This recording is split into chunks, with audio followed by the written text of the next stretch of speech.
자, 오늘은 이런 제목입니다.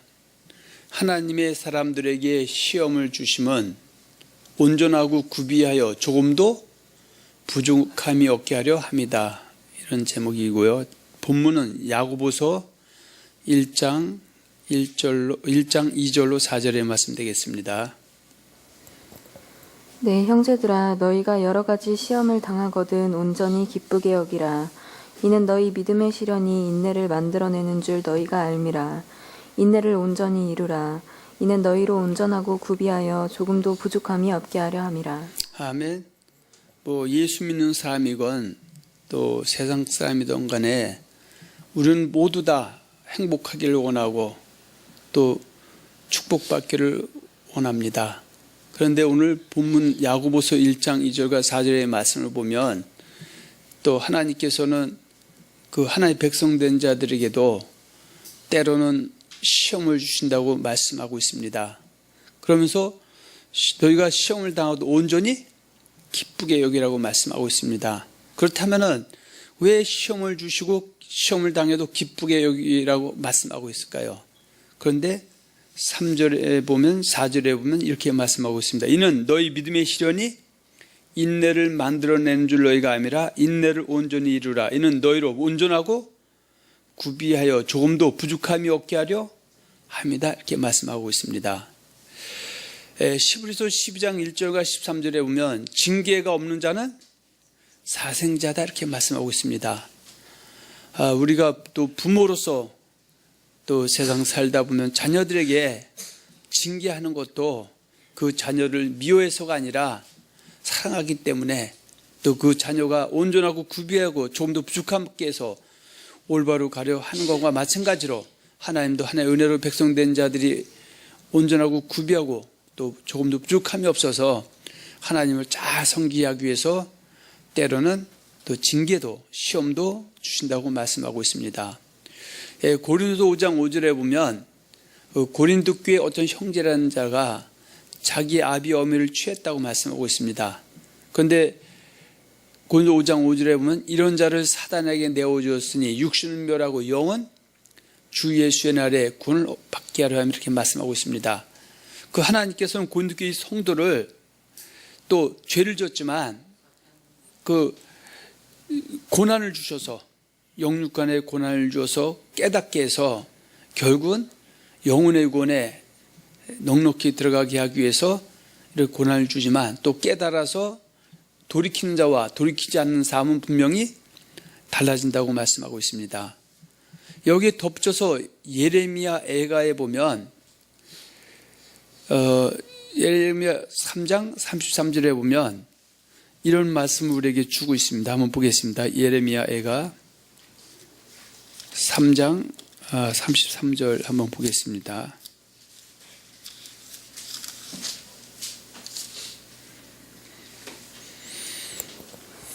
주께서 인생으로 고생하게 하시며 근심하게 하심은 본심이 아니시로다.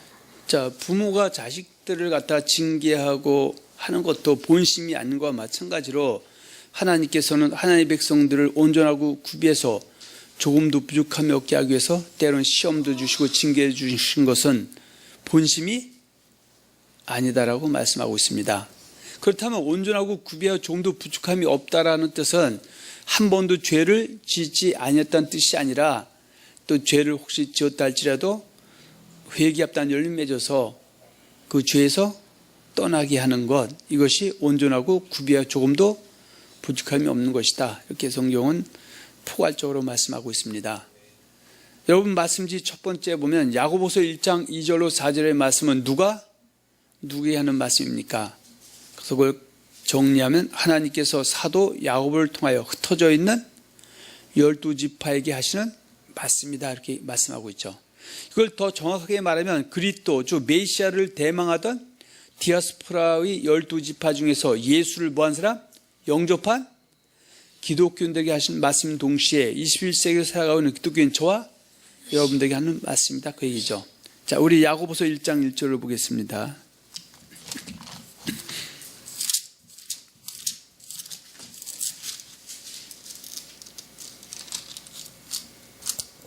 하나님과 주 예수 그리스도의 종 야고보는 흩어져 있는 12지파에게 문안하노라. 아멘. 그 야고보서는 지금 여기서 흩어져 있는 12지파다. 그러면은 할례자인 유대인 중에서 그들은 누굴 기다리고 있었습니까? 그리스도 메시아를 기다리고 있었고요. 그래서 그들이 예수, 바로 그 예수님을 그리스도 메시아로 그 영접한 기독교인들에게 준 말씀이 야고보서다.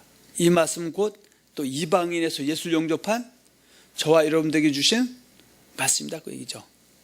제가 이런 말을 합니다.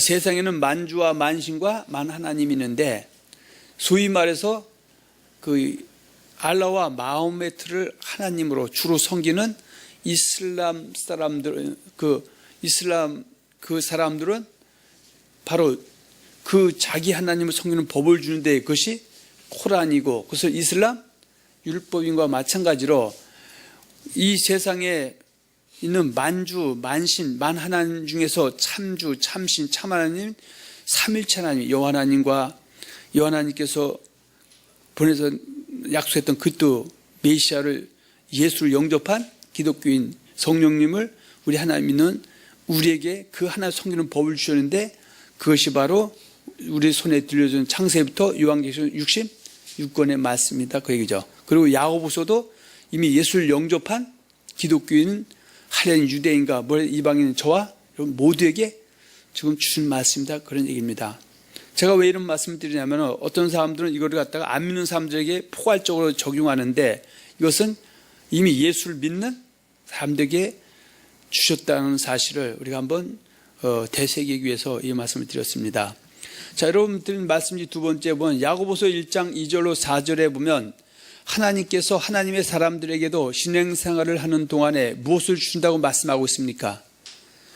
성경은 때로는 하나님의 은혜로 하나님이 된 사람들에게 시험이나 또는 징계도 주신다고 말씀하고 있습니다.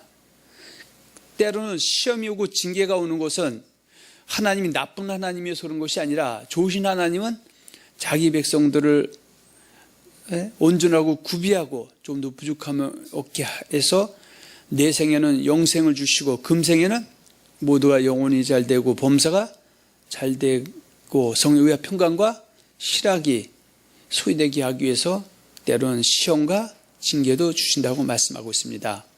그래서 하나님의 은혜로 하나님 된 사람들에게 시험을 주시기도 한다는 말씀이 오늘 본문 야고보서 1장 2절과 4절이죠. 내 형제들아, 너희가 여러 가지 시험을 당하거든 온전히 기쁘게 여기라. 이는 너희 믿음의 시련이 인내를 만들어내는 줄 너희가 암이라. 인내를 온전히 이루라. 이는 너희를 온전하고 구비하여 조금도 부족함이 없게 하려 합니다. 이렇게 말씀하고 있고요. 또 때로는 하나님의 은혜로 하나님의 사람 된 사람들에게 하나님께서 큰 죄를 범했을 때 징계도 주신다고 말씀하고 있죠. 자, 히브리서로 한번 가서 보겠습니다. 야고보서 앞에 보면 히브리서 12장이죠.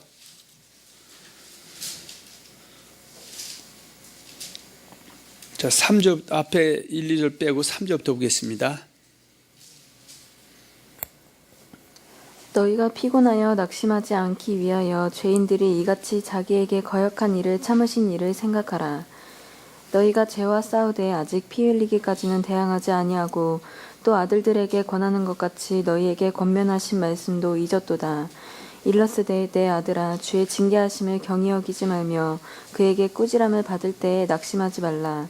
주께서 그 사랑하시는 자를 징계하시고 그가 받아들이시는 이들마다 채찍하심이라 하였으니 너희가 참음은 징계를 받기 위함이라. 하나님이 아들과 같이 너희를 대우하시나니 어찌 아버지가 징계하지 않는 아들이 있으리요. 징계는 다 받는 것이거늘 너희에게 없으면 사생자요 친아들이 아니니라. 또 우리 육신의 아버지가 우리를 징계하여도 공경하였거든 하물며 모든 영의 아버지께 더욱 복종하며 살려 하지 않겠느냐. 그들은 잠시 자기의 뜻대로 우리를 징계하였거니와 오직 하나님은 우리의 유익을 위하여 그의 거룩하심에 참여하게 하시느니라. 무릇 징계가 당시에는 즐거워 보이지 않고 슬퍼 보이나 후에 그로 말미암아 연단받은 자들은 의와 평강의 열매를 맺느니라. 그러므로 피곤한 손과 연약한 무릎을 일으켜 세우고 너희 발을 위하여 곧은 길을 만들어 저는 다리로 하여금 어그러지지 않고 고침을 받게 하라. 자, 이런 이유 때문에 때로는 하나님이 자기 백성도 징계를 주신다 말씀하고 있습니다. 로마서 12장인가요? 로마서 한번 보겠습니다.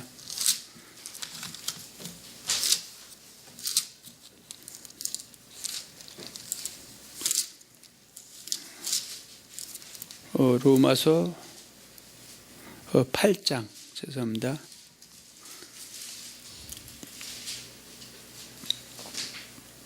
자, 8장 17절에서 18절 보겠습니다.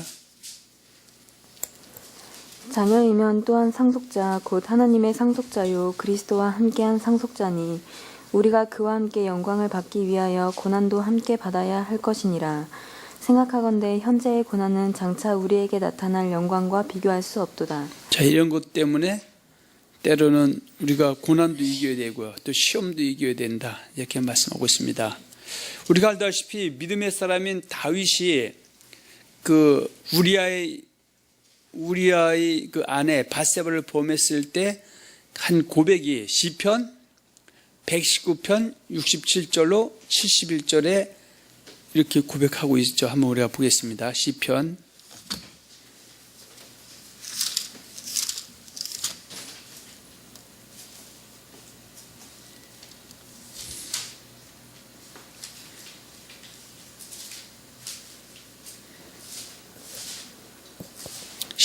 119편 67절로 71절입니다.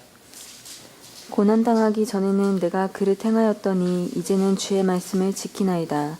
주는 선하사 선을 행하시오니 주의 율례들로 나를 가르치소서. 교만한 자들이 거짓을 지어 나를 치려하여 싸우나 나는 전심으로 주의 법도들을 지키리이다. 그들의 마음은 살쪄서 기름덩이 같으나 나는 주의 법을 즐거워하나이다. 고난당한 것이 내게 유익이라. 이로 말미암아 내가 주의 율례들을 배우게 되었나이다. 주의 입의 법이 내게는 천천 금은보다 좋으니이다.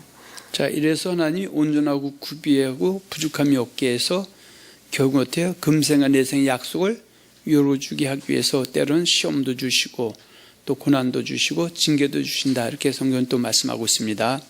자, 여러분, 말씀 세 번째 보면 하나님께서 하나님의 은혜로 하나님 백성된 자들이 어떠한 생을 살아가기를 원하십니까? 어떤 걸 원하십니까? 육체 남은 때에 거룩하게 그 시험과 징계를 통하여 온전하고 구비하여 조금도 부족함이 없게 살아가기를 원하신다, 그렇게 말씀하고 있습니다. 디모데전서 6장 11절과 14절을 한번 우리가 보겠습니다.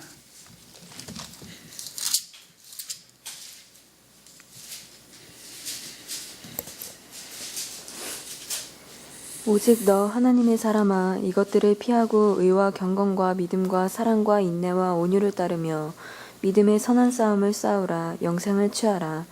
이를 위하여 내가 부르심을 받았고 많은 증인 앞에서 선한 증언을 하였도다.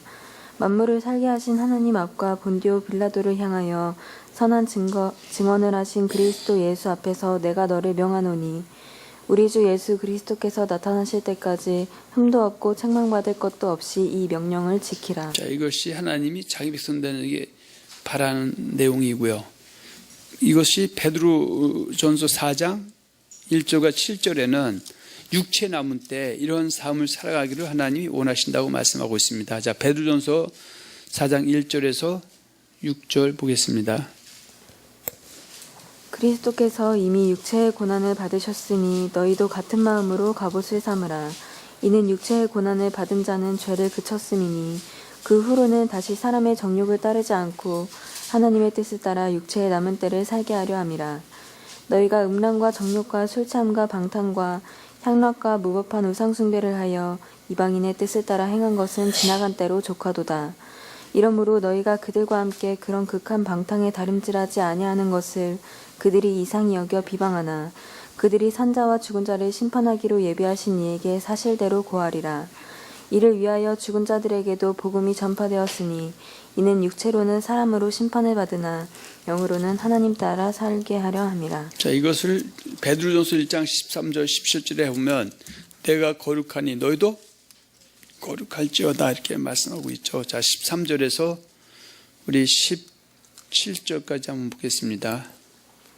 그러므로 너희 마음에 허리를 동이고 근신하여 예수 그리스도께서 나타나실 때에 너희에게 가져다 주실 은혜를 온전히 바랄지어다.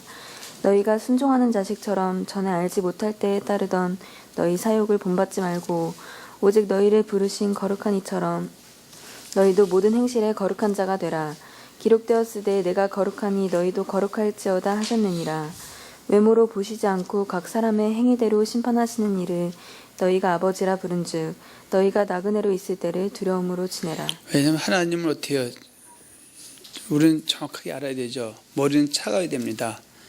자기 백성도 행위 보고 심판하시는데 때로는 시험과 징계를 줘서 온전하고 구비하고 좀 더 부족함이 없게 해서 내 생에는 영생은 물론이거니와 금생에도 모두가 다 영혼이 잘되고 범죄가 잘되고 강건해지면서 성의와 평강과 희락을 부여해 주시기 위해서 이렇게 우리에게 또 시험도 주시고 고난도 주시는 것이고, 이것은 하나님이 본심이 아니다, 그것이 사랑의 발로다라고 이렇게 말씀하고 있습니다. 자, 여러분들이 말씀지 네 번째 보면 성경을 보면 믿음의 사람들이 어떠한 모습으로 인생을 살아가는지에 대해서 우리가 알아보기로 하겠습니다. 우리가 히브리서 11장 33절과 40절에 보면 믿음의 사람들은 그들의 목표는 이 땅이 아니라 다 하나님과 함께하는 천국에 초점이 맞춰져 있습니다. 히브리서 11장 33절과 40절을 한번 보겠습니다.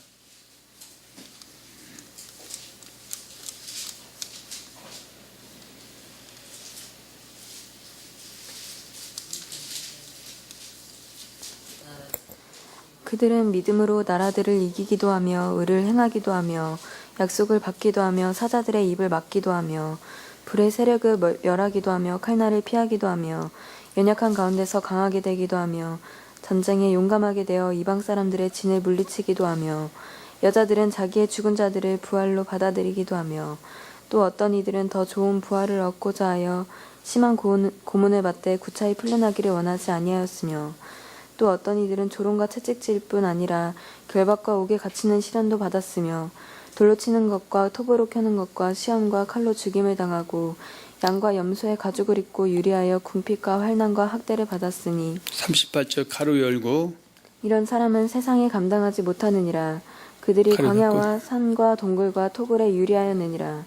이 사람들은 다 믿음으로 말미암아 증거를 받았으나 약속된 것을 받지 못하였으니 이는 하나님이 우리를 위하여 더 좋은 것을 예비하셨은즉 우리가 아니면 그들로 온전함을 이루지 못하게 하려 하심이라. 그러니까 결국 어떻게 해요? 이런 시험 속에서 온전하고 구비해서 부족함이 없게 해서 끝까지 믿음을 지키게 해서 하나님이 영광에 들어가게 하기 위해서 우리에게 또 시험도 주신다, 그 얘기죠. 그래서 우리가 아까 야고보서 1장 2절에 보면 내 형제들아 너희가 시험을 만져도 온전히 기쁘게 여기라. 이는 너희 믿음의 시련이 인내를 만들어내는 줄 너희가 아미라. 인내를 온전히 이루라. 이는 너희로 온전하고 구비하여 조금도 부족함이 없게 하려 함이라 말씀하고 있습니다. 그래서 구약에 보면 우리가 대표적인 인물 노아, 아브라함 뭐 이런 사람들 통해서 우리가 한번 이 사람들은 어떻게 살았는가, 결국 어떻게 해요? 결과적으로는 다 온전하고 구비해서 좀 더 부족함 있는 사람은 나갔다 이거죠. 그러면 이 사람들은 처음부터 완전했던 것이 아니라 온전했던 게 아니라 처음에는 부족함도 있었지만 시간이 지나면서 또 하나님의 어떤 연단과 시험 속에서 온전 구비해서 부족함 있는 사람으로 우뚝 선 사람들이 히브리서의 11장의 믿음장에 잘 기록되어 있죠. 자, 우리가 참고적으로 그 노아에 대해서 우리가 알아보려면 창세기 6장 9절과 10절을 통해서 잠깐 보고 넘어갑니다.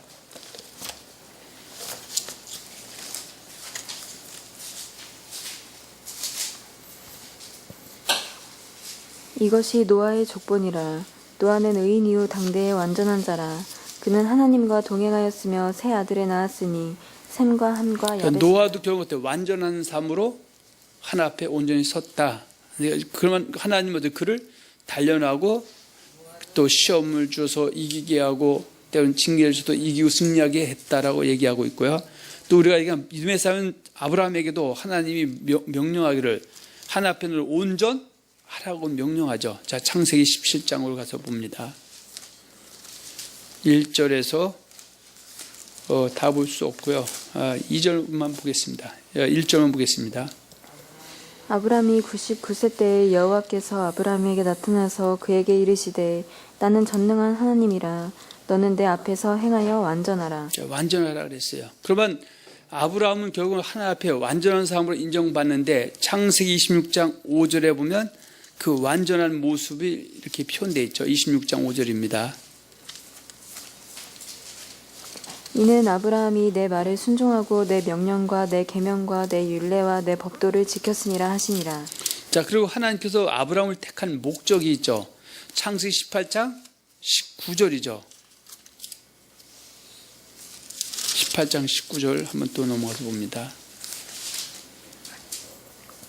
내가 그로 그 자식과 건속에게 명하여 여호와의 도를 지켜 의와 공도를 행하게 하려고 그를 택하였나니 이는 나 여호와가 아브라함에게 대하여 말한 일을 이루려 함이니라. 자, 결국 때 아브라함은 이 온전한 삶으로 완전하고 구비해서 부족함이 없었을 때 비로소 그가 하나님 앞에 인정을 받은 것이죠. 그 중에 하나가 야고보서 2장 21절과 25절에 보면 처음에 아브라함이 하나님을 믿으니 의로 여겼다고 말씀하고 있고요. 그 아들 이삭을 제단에 드릴 때 행함으로 의롭다함을 얻었다고 또 우리에게 증거하고 있고요. 또 창세기 22장에 보면 하나님께서 그 아들 이삭을 제단할 때 내가 이제야 나를 경외하는 줄 알았다고 말씀하고 있습니다. 그래서 그 갈대아 우르에서 하란을 거쳐서 가나안 땅에 들어왔던 그 아브라함은 처음부터 온전하고 구비하고 좀 더 부족함이 없던 것이 아니라 때로는 어때요? 하나님 말씀에 순종한 것도 있고 또 뒤집어서 거꾸로 간 적도 있었죠. 그 사건들 중에 하나가 애굽으로 내려가지 말라고 했을 때 하나님 말씀을 어기고 두 번이나 내려갔을 때 아내 사라를 잃을 뻔했었고 자기 생명도 담보되지 못했었던 그런 일도 있었지만 그는 결국 어떻게 해요? 온전한 여러 가지 시험과 연단 속에서 온전하고 구비하고 좀 더 부족함이 없는 사람, 믿음의 조상으로 우뚝 섰다고 성경은 우리에게 말씀해 주고 있습니다. 자, 세 번째 보면 애굽에서 홍해를 건너 광야에 입성한 이스라엘 백성들 중에서 온전히 순종함으로 인하여 가나안 땅에 입성한 사람은 누구입니까? 여분네 아들 갈렙과 눈의 아들 여호수아는 여호와를 온전히 순종함으로 인하여 가나안 땅에 넉넉히 들어갈 수 있었다고 성경은 우리에게 증언해 주고 있습니다. 자, 신명기 우리가 1장 36절부터 한번 보겠습니다.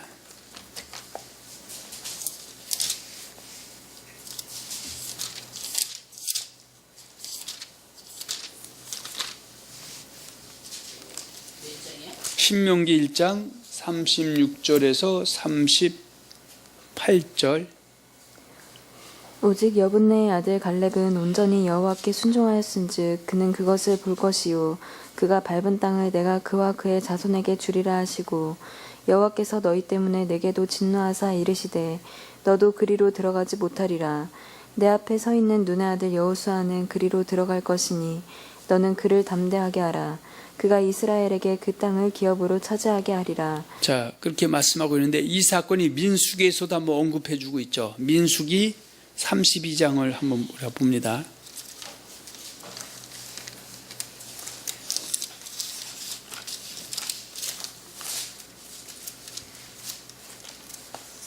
(32장) 10절에서 13절 봅니다. 그때 여호와께서 진노하사 맹세하여 이르시되 애굽에서 나온 자들이 20세 이상으로는 한 사람도 내가 아브라함과 이삭과 야곱에게 맹세한 땅을 결코 보지 못하리니 이는 그들이 나를 온전히 따르지 아니하였음이라. 그러나 그나스 사람 여분네의 아들 갈렙과 눈의 아들 여호수아는 여호와를 온전히 따랐느니라 하시고 여호와께서 이스라엘에게 진노하사 그들에게 40년 동안 광야에서 방황하게 하셨으므로 여호와의 목전에 악을 행한 그 세대가 마침내는 다 끊어졌느니라. 아멘. 자, 그리고 네 번째는 하나님께서 모세를 통해 모압 땅에서 조금 있으면 가나안 땅에 들어갈 이스라엘 백성들과 그의 후손들에게 하신 말씀이 무엇이냐? 그것은 모세도 그들과 그들의 후손들에게 가나안 땅에 들어간 후에 언약의 말씀을 온전히 지키라 말하였고 또 모세의 뒤로 지도자가 된 여호수아도 그들과 그의 후손들에게 온전히 여호와를 섬기라고 말했었죠. 그래서 신명기 19장 9절에 그런즉 너희는 이 언약의 말씀을 지켜 행하라. 그리하면 너희가 하는 모든 일이 형통하리라고 말씀했고요. 또 여호수아는 결국 그 취업한 1세부터 2세대들을 그 요단을 건너서 이끌고 가나안 땅에 들어가서 가나안 땅을 정복하고 나서 끝까지 그 백성들에게 그 요구했던 것은 너희가 택할 자를 택하라.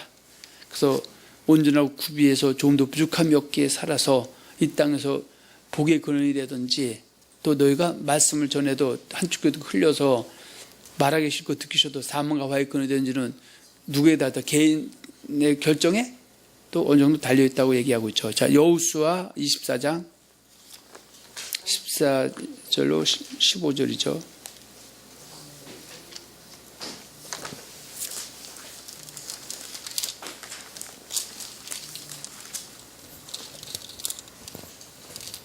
그러므로 이제는 여호와를 경외하며 온전함과 진실함으로 그를 섬기라.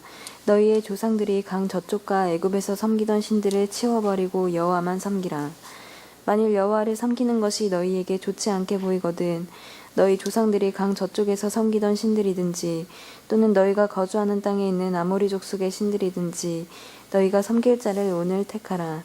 오직 나와 내 집은 여호와를 섬기겠노라 하니 백성 아멘. 자, 그 하나님은 저 인간을 꼭두가시 만든 게 아니라 하나의 백성 삼아 주시고 나서 그 다음에 어때요? 내가 너를 택한 목적이 나를 섬기하기 위함인데 섬기는 것은 언약의 말씀 지켜 행하는 것이고 그 섬기는 것이 온전하고 조금도 부족함이 없는 것인데 그럼 하나님은 어때요? 그 사람들이 징계 내리고 때로는 시험을 주더라도 그렇게 온전 구비하고 좀 더 부족함이 없게 해서 결국은 금생의 형통의 복을 주시고 생명과 복을 주시고 내생에는 영원한 생명을 주시기 위해서 고통을 주시는데 이것은 하나님이 인생으로 하여금 고생케 하고 근심케 하시면 바로 뭐다? 본심이 아니시고 이 역시도 사랑의 발로라고 성경은 말씀하고 있습니다.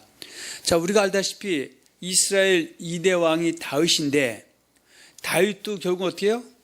하나님 앞에서 온전하게 행했다? 아니면은 온전하게 행하지 않았다? 이렇게 말씀하고 있죠. 다윗이 누구처럼? 아브라함이 하나님 앞에서 온전하게 행하였다고 한 것 같이 하나님 앞에서 온전하게 하였다고 말씀하고 있죠. 우리가 아까 창세기 26장 5절에 아브라함에 대해서 봤죠. 이는 아브라함이 하나님의 계명을 잘 지켰다. 결국 뭐 결말이죠. 그러니까 신앙생활도 마찬가지죠. 나중까지 끝까지 잘 가야지. 옛날에 금송아지 100마리 있어도 지금 없으면 소용이 없는 것처럼 왕년의 신앙이 좋아도 현재 신앙이지 과거 신앙만 갖고 매달려 있을 수는 없다. 그래서 성경은 에스겔서 18장 3장 33장에 보면 지금 악인도 하나님을 잘 섬기지 못했던 악인도 다시 그 악에서 떠나서 의를 행하면 의를 행한다면 온전한 구조 조금 더 부족함이 없으면 이전에 행했던 악이 기억되지 않고 행하는 의 때문에 넉넉히 금생대상에 복이 주어진다고 말씀하셨고요. 또 반대로 이전에 아무리 선을 행해서 하나님께 영광 돌렸다 할지라도 지금 만약 악을 행하면 이전에 행했던 그 선이 의가 기억되지 않고 행하는 그 악 때문에 또 생각지 않았던 고난 멸망에 따를 수도 있다고 말하고 있습니다. 자, 우리가 항상 다윗을 우리가 눈여겨보려면 열왕기상 15장 5절로 가서 한번 봐야 되겠죠.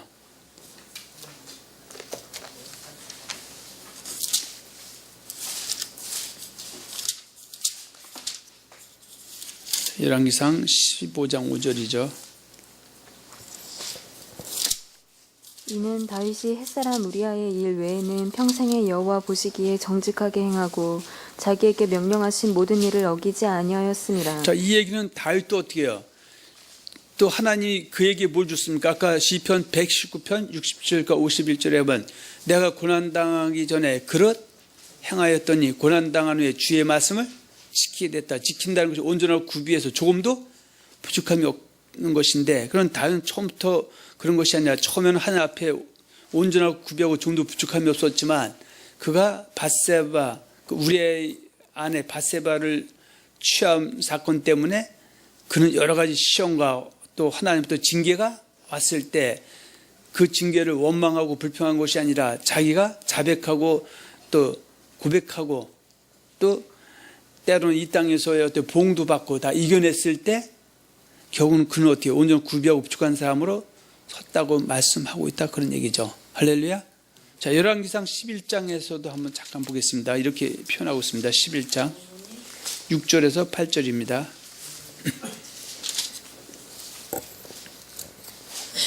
솔로몬이 여호와의 눈앞에서 악을 행하여 그의 아버지 다윗이 여호와를 온전히 따름같이 따르지 아니하고 모압에 가증한 그모스를 위하여 예루살렘 앞 산에 산당을 지었고 또 암몬 자손에 가증한 몰록을 위하여 그와 같이 하였으며 그가 또 그의 이방 여인들을 위하여 다 그와 같이 한지라. 그들이 자기의 신들에게 분향하며 제사하였더라. 그러니까 지금 여기서 솔로몬은 지금 어떻게 아버지 다윗처럼 온전히 행하지 아니했다고 얘기하고 있습니다. 그러니까 여러분 말씀지 6번째 보면 하나님 앞에 온전히 행하였던 다윗은 자기가 나이 많이 들어 죽게 되었을 때 자기 아들 솔로몬에게 무엇을 명하였겠습니까? 다윗은 자기 아들 솔로몬에게 하나님 앞에서 온전히 행하라고 유언하였던 것이며 그 유언을 명심하여 온전히 행하던 솔로몬도 잠깐 방심함을 인하여 육체적인 삶을 살다가 말년에 깨닫고 죄에서 돌이켜서 온전히 돌아왔다고 말씀하고 있습니다. 자, 역대상 28장으로 가서 한번 보겠습니다. 자, 열왕기가 뒤에 역대상이죠.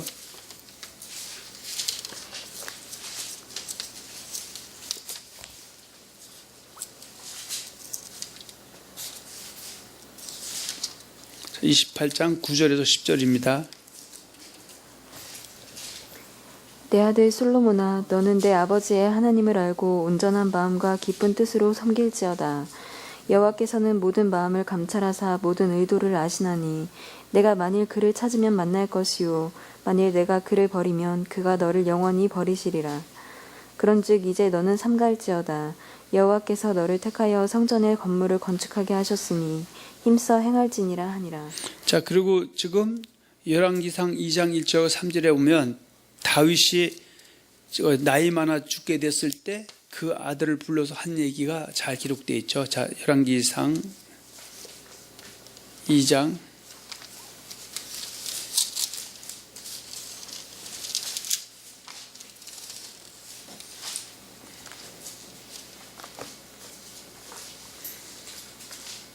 1절로 3절입니다.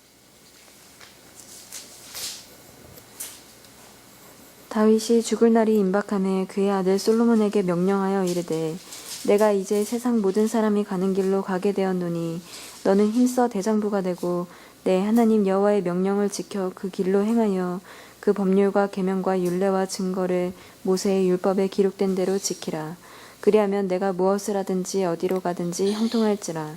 자, 그래서 결국 어때요? 이 유언을 받았던 솔로몬은 어떻게 해요? 처음에 하나님 앞에 1000번제를 드림을 통해서 하나님 앞에 온전히 구비하고 묵직한 삶을 통해서 구하지 않은 장수와 부의 그 약속도 받았지만 그가 어떻게 해요? 잠깐 어떻게 해요? 한눈 팔다가 결국은 그 아버지 유언을 저버리고 그 육체적인 삶을 살다가 그 종구의 깨달은 내용이 전도서죠. 전도서 12장 13절 14절에 보면 이래 결국을 다 들었으니 하나님을 경외하고 그 명령을 지킬지어다. 이것이 사람의 본분이니라. 하나님은 모든 행위와 모든 의미의 선악간에 심판하시라는 것을 알았고요. 그래서 그 이전에 그는 결국은 어떻게 해요?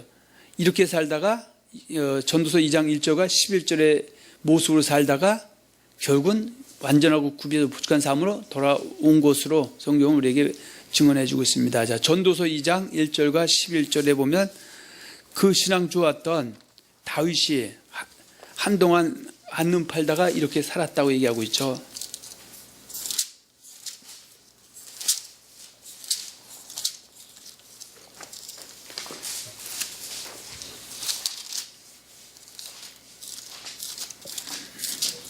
자, 전도서 2장 1절에서 11절 한번 보겠습니다.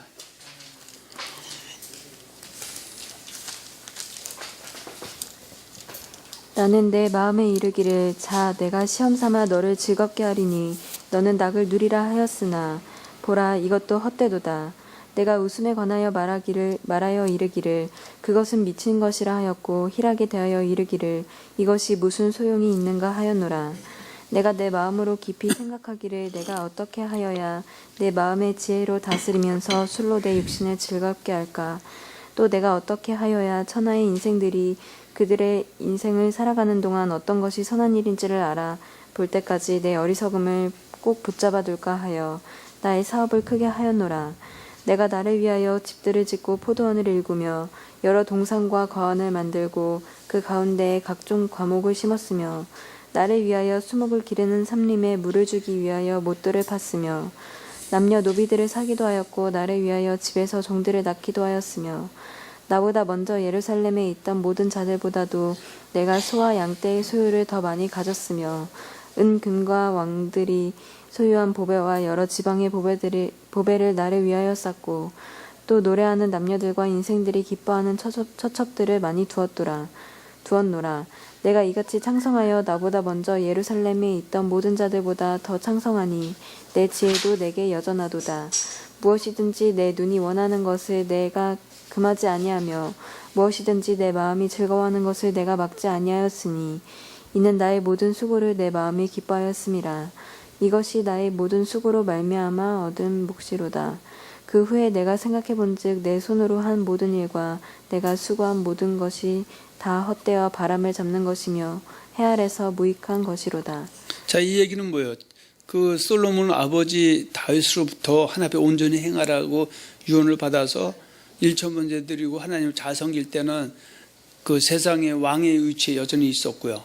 또 그 영혼도 어떻게 잘 되고 범사도 잘 됐는데 어느 순간에 그가 깨어있지 못하고 잠들어 버려서 육신적으로 이렇게 눈이 원하는 대로 다 해볼 정도 살아봤으면은 그에게 어떻게 해요? 더 복으로 넘치고 기쁨이 넘쳐나야 되는데 갈수록 어때요? 영은 쪼그라드는 것을 깨달았고 늦게나마 그가 깨달은 것은 하나님을 섬기지 않고 온전하고 굽혀 부처럼 살지 않으면은 결국은 내게 그 성령에서 위하 평강과 희락이 주어질 수 없다라는 것을 깨닫고 내가 샘플이니까 나 하나로 그칠 때니까 후세 사람들은 그렇게 살지 말라고 이렇게 하는 말씀이 바로 전도서의 말씀이다. 그 얘기입니다. 할렐루야. 자, 또 일곱 번째는 이스라엘 왕 중에서 비교적 하나님 앞에 온전히 행하였던 왕들은 누구입니까? 남유다의 왕 중에서는 바로 요시야와 히스기야가 있었습니다. 그러니까 요시야가 하나님 앞에 온전히 행하였던 말씀이 열왕기하 22장 2절에 있습니다. 한번 보겠습니다. 열왕기하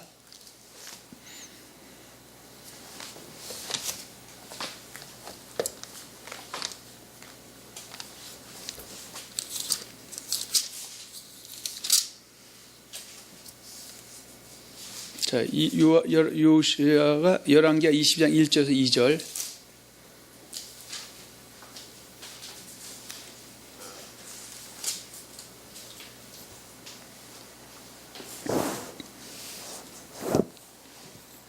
요시야가 왕위에 오를 때에 나이가 8세라. 예루살렘에서 31년간 다스리니라. 그의 어머니 이름은 여디다요 보스가 나디다의 딸이더라. 2절. 요시야가 여호와 보시기에 정직히 행하여 그의 조상 다윗의 모든 길로 행하고 좌우로 치우치지 아니하였더라. 그러니까 비교적 남유다의 왕 중에서 다윗이 성군인 것처럼 그 다윗의 그 신앙을 본받아서 온전 구별 부축하면서 사는 사람이 바로 요시야 개혁주의 왕이다 이렇게 말하고 있고요. 그리고 또 한 사람은 히스기야가 여기에 들어갑니다. 열왕기하 18장 1절에서 8절입니다. 이스라엘의 왕 엘라의 아들 호세아 제3년에 유다 왕 아하스의 아들 히스기야가 왕이 되니 그가 왕이 될 때의 나이가 25세라. 예루살렘에서 29년간 다스리니라. 그의 어머니의 이름은 아비요 스가리아의 딸이더라. 히스기야가 그의 조상 다윗의 모든 행위와 같이 여호와께서 보시기에 정직하게 행하여 그가 여러 산당들을 제거하며 주상을 깨뜨리며 아세라 목상을 찍으며 모세가 만들었던 놋뱀을 이스라엘 자손이 이때까지 행하여 분향함으로 그것을 부수고 누우수단이라 일컬었더라.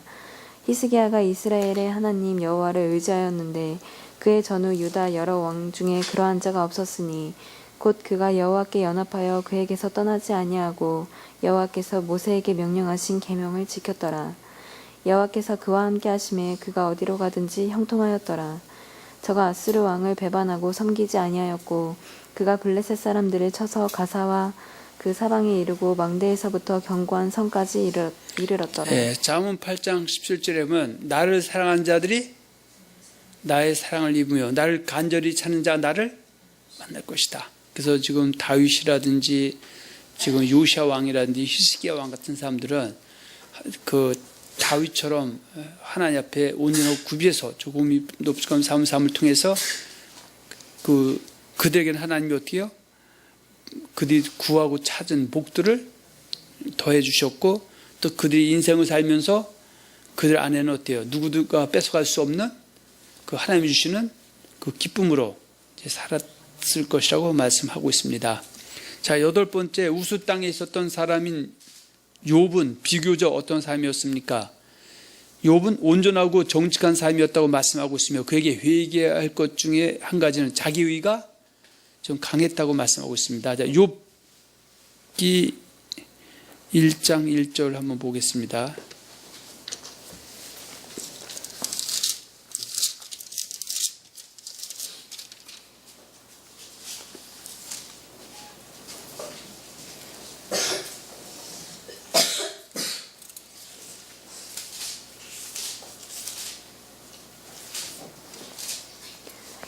자, 욥기 1장 1절.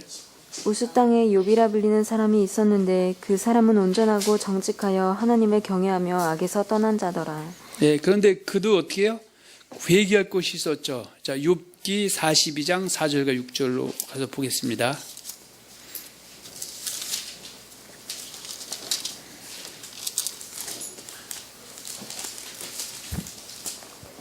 내가 말하겠사오니 주는 들으시고 내가 주께 묻겠사오니 주여 내게 알게 하옵소서. 내가 주께 대하여 귀로 듣기만 하였사오나 이제는 눈으로 주를 배움나이다. 그러므로 내가 스스로 거두어드리고 띠끌과 제 가운데에서 회개하나이다. 자, 그럼 통해서 그는 온전하고 구비해서 조금도 부족한 사람으로 인정받게 되고 하나님이 그 말년에 복으로 더해 주셨다고 말씀하고 있고요. 욥기 23장 10절에 보면 이렇게 말씀하고 끝을 맺습니다. 23장 10절입니다. 그러나 내가 가는 길을 그가 아시나니 그가 나를 단련하신 후에는 내가 순금같이 되어 나오리라. 아멘. 그래서 오늘 야고보서 1장 2절과 4절에 보면 내 형제들아 너희가 여러 가지 시험을 만나거든 온전히 기쁘게 여기라. 이는 너희의 믿음의 시련이 인내를 만들어낸 줄 너희가 암이라. 인내를 온전히 이루라. 이는 너희로 온전하고 구비하여 조금도 부족함이 없게 하려 하며 말씀하고 있습니다. 또 시편에 보면 하나님께서 어떤 사람에게 복이 있다고 말씀하고 있습니까? 행위가 온전하여 율법을 지키는 자에게 복이 있다고 말씀하고 있는 구절이 시편 119편 1절에 있습니다. 한번 보겠습니다.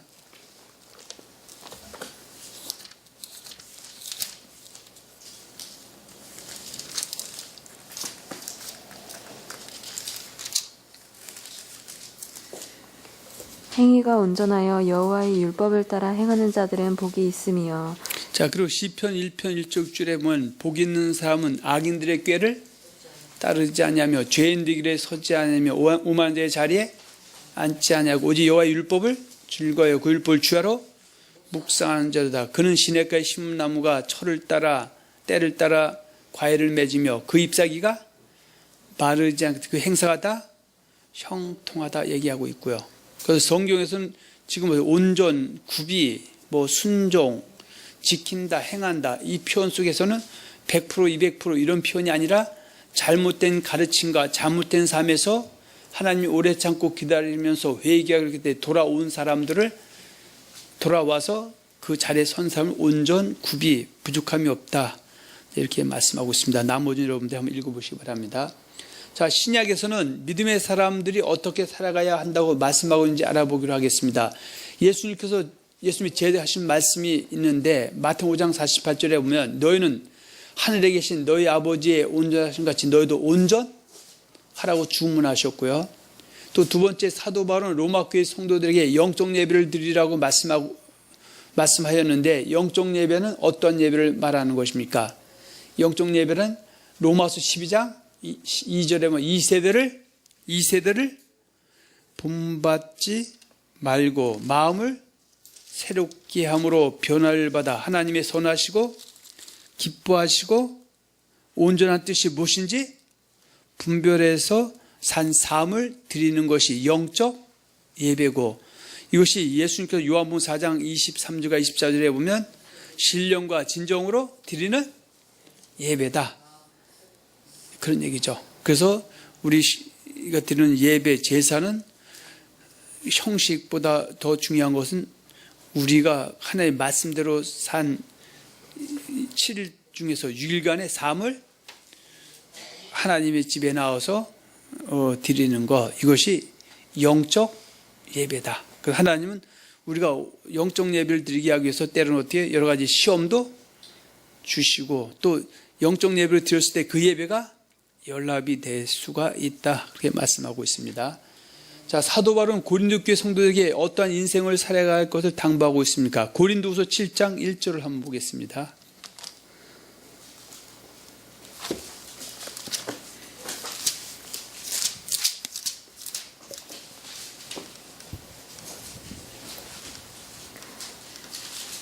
하나님의 뜻을 따라 그리스도 고린도후서 7장 1절.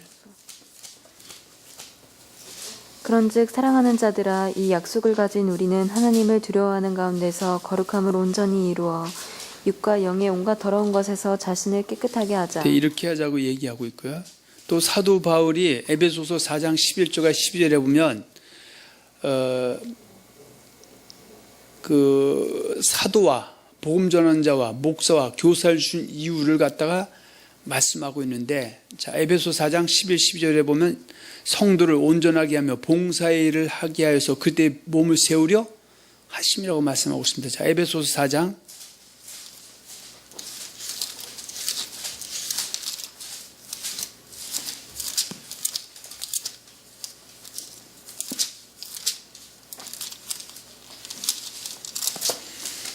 에베소 4장 11, 12절입니다. 그가 어떤 사람은 사도로, 어떤 사람은 선지자로, 어떤 사람은 복음 전하는 자로, 어떤 사람은 목사와 교사로 삼으셨으니 12절 이는 성도를 온전하게 하여 봉사의 일을 하게 하며 그리스도의 몸을 세우려 하심이라. 아멘. 그래서 하나님이 우리에게 시험도 주고 징계도 주시지만 그와 더불어서 그 목회자들을 세워서 이 성도를 온전하게 하기 위해서 이 목회자들을 이제 세우기도 하신다고 말씀하고 있고요. 또 하나님께서 하나님의 백성 그리스도인들에게 뭘 주신다? 성경을 주시는데 그 주신 목적이 있다고 얘기죠. 이 성경은 하나님의 사람으로 온전하게 하며 모든 선한 일을 행하여 온전하게 하려 합니다, 그렇게 말씀하고 있죠. 디모데후서 3장 16, 17절입니다.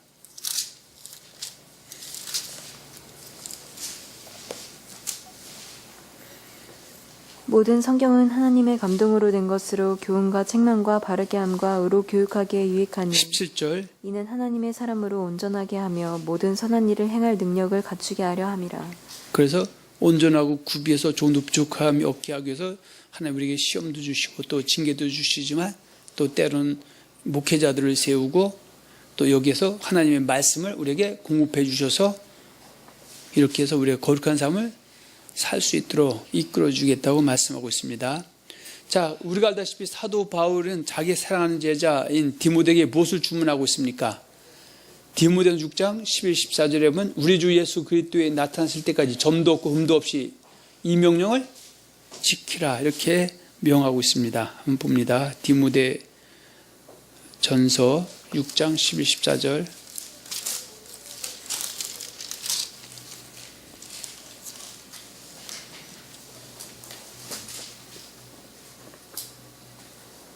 오직 너 하나님의 사람아, 이것들을 피하고 의와 경건과 믿음과 사랑과 인내와 온유를 따르며 믿음의 선한 싸움을 싸우라. 영생을 취하라. 이를 위하여 내가 부르심을 받았고 많은 증인 앞에서 선한 증언을 하였도다.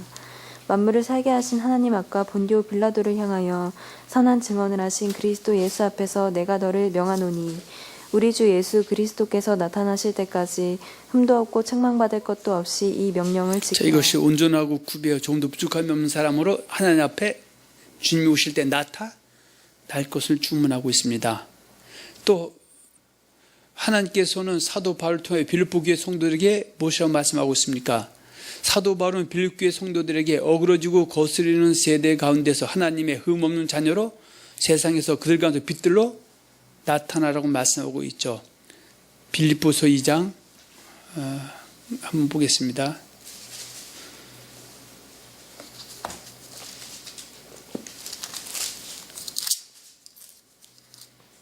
자, 2장 15, 16절 한번 보겠습니다. 이는 너희가 흠이 없고 순전하여 어그러지고 거스르는 세대 가운데서 하나님의 흠없는 자녀로 세상에서 그들 가운데 빛들로 나타내며 생명의 말씀을 밝혀 나의 다름질이 헛되지 아니하고 수고도 헛되지 아니하므로 그리스도의 날에 내가 자랑할 것이 있게 하려 함이라. 그래서 빌립보서 2장 10절로 가서 한번 보겠습니다. 2장 12절. 그러므로 나의 사랑하는 자들아 너희가 나 있을 때뿐 아니라 더욱 지금 나 없을 때에도 항상 복종하여 두렵고 떨림으로 너희 구원을 이루라. 왜냐하면 구원은 좀 우리가 받은 것이 아니라 이루어 나가는 것이기 때문에 그래서 좀도 없고 흠도 없어 평안에 나타나는 힘쓰라. 그래서 하나님이 우리에게 시험을 주시고 징계를 주시고 이런 것들도 온전하고 구비해서 조금도 부족함이 없게 해서 금생뿐만 아니라 내생에 주신 복을 유업으로 받게 하려 함이라 말씀하고 있습니다. 또 하나님께서 사도 바울의 입을 통하여 에베소 교회 성도들을 하나님의 은혜로 구원하신 목적이 무엇이라고 말씀하고 있습니까? 그리스도 예수 안에서 뭘 하기 위해서 택하였다? 선한 일을 행하게 하려고 택하였다고 말씀하고 있죠. 그래서 우리는 에베소 2장 8절과 9절만 보지 10절을 등한시할 때가 있다. 우리가 한번 8, 9절과 10절을 이어서 한번 보겠습니다.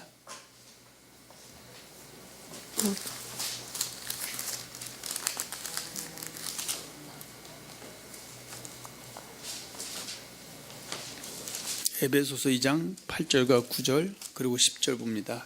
너희는 그 은혜에 의하여 믿음으로 말미암아 구원을 받았으니 이것은 너희에게서 난 것이 아니요 하나님의 선물이라. 행위에서 난 것이 아니니 이는 누구든지 자랑하지 못하게 함이라. 자, 8, 9절만큼 중요한 것이 10절이죠. 우리는 그가 만드신 바라 그리스도 예수 안에서 선한 일을 위하여 지으심을 받은 자니 이 일은 하나님이 전에 예비하사 우리로 그 가운데에서 행하게 하려 하심이니라. 그러니까 선한 일이 온전하고 구비해서 조금도 부족함이 없는 점도 없고 흠도 없는 평안 나타나는 백성을 만들기 위해서 우리를 만드시고 하나님의 경륜의 때 은혜로 택했다 그 얘기죠.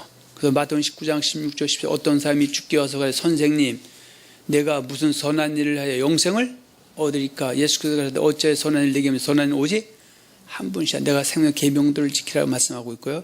요한복음 5장 28절 이를 기이 여기지 말라. 무덤 속에 있는 자가 다 그의 음성을 들을 때가 오나 선한 일 행한 자는 생명의 벌로 악한 일 행한 자는 심판의 벌로 나라 말씀하고 있고요. 사도 바울은 로마서 2장 6절과 10절에 보면 하나님께서 각 사람의 그 행한 대로 보응하시되 참고 선을 행하여 영광과 존귀와 썩지 아니할 것은 영생으로 내생에 주신다 말씀하셨고 그 다음에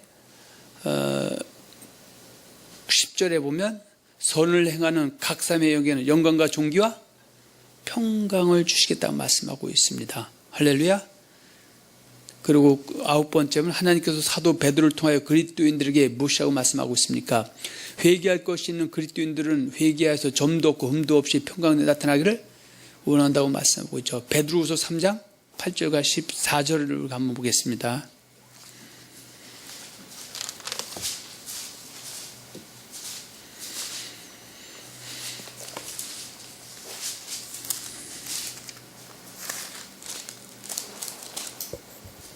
그러므로 사랑하는 자들아 너희가 이것을 바라보나니 주 앞에서 점도 없고 흠도 없이 평강 가운데서 나타나기를 힘쓰라. 자, 8절에 보면 사랑하는 자들아 주께는 하루가 천년 같고 천년이 하루 같은 이 한 가지를 잊지 말라. 주의 약속은 어떤 이들이 더디다고 생각하는 것 같이 더딘 것이 아니라 오직 주께서는 너희를 대해 오래 참으사 아무도 멸망하지 아니하고 다 회개하게 이르기를 원하시니라. 그러나 주의 날이 도둑같이 오리니 그날에 하늘이 큰 소리로 떠나가고 물질이 뜨거운 불에 풀어지고 땅과 그 중에 있는 모든 일이 드러나리로다. 11절 이 모든 것이 이렇게 풀어지리니 너희가 어떠한 사람이 마땅하냐. 거룩한 행실과 경건함으로 하나님의 날이 임하기를 바라보고 간절히 사모하라. 그날에 하늘이 불에 타서 풀어지고 물질이 뜨거운 불에 녹아지려니와 우리는 그의 약속대로 의가 있는 곳인 산을과 새 땅을 바라보도다. 그러므로 사랑하는 자들아 너희가 이것을 바라보나니 주 앞에서 점도 없고 흠도 없이 평강 가운데 나타나기를 힘쓰라 말씀하고 있습니다. 마지막으로 하나님께서는 기독교인 저와 여러분들에게 주시는 시험과 징계에 대해 원망하지 말고 감사하면서 온전하고 구비하여 조금도 부족함이 없는 소금과 빛의 역을 감당하여 하나님께 영광을 돌리는 귀한 주의 백성 되시기를 예수 이름으로 축원하며 축복합니다. 할렐루야. 그 야고보서 1장 24절 다시 한번 말씀드린 내 형제들아 너희가 여러 가지 시험을 만나거든 온전히 기쁘게 여기라. 이는 너희의 믿음의 시련이 인내를 만들어낸 줄 너희가 함이라. 인내를 온전히 이루라. 이는 너희를 온전하고 구비하여 조금도 부족함이 없게 하라며 말씀하고 있고요.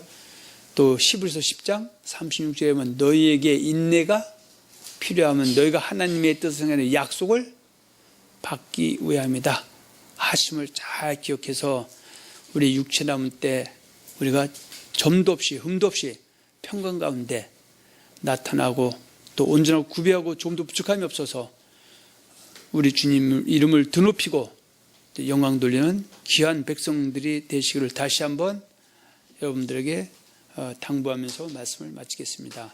아멘.